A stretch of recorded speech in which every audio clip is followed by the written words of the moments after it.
Long ago, before the coming of iron and gunpowder, when trees still whispered to men and rivers carried secrets, there lived a wise and powerful king named Agabedu.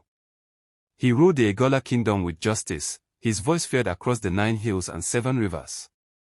But one day, that voice went silent. King Agabedu awoke one morning and found that his voice was gone. No sound came from his throat, only a dry whisper like a dying wind. He called the palace healers, diviners, and elders. They offered herbs and incantations, but nothing worked. The kingdom fell into fear and confusion. If the king could not speak, he could not lead. Crops withered, warriors lost courage, and even the sacred Ojo drum refused to sound when struck. The great oracle of Ida was consulted.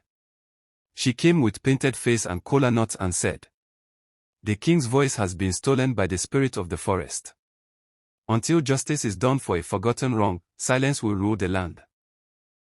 When asked what the forgotten wrong was, she only said, "Seek the leopard with the broken tooth."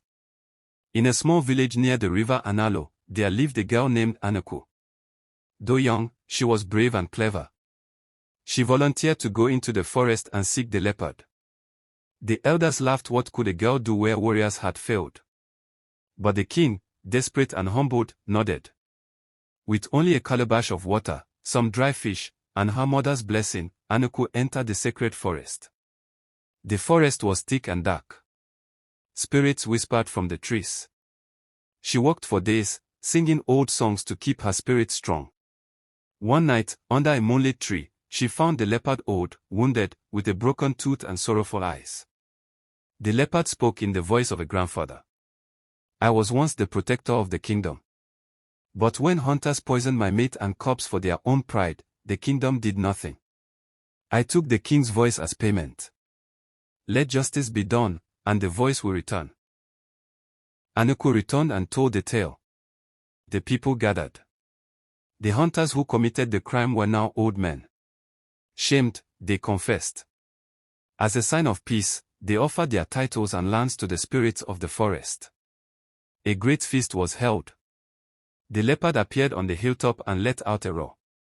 The tree swayed. The Ojo drum sounded by itself. And King Agabedu's voice returned like thunder.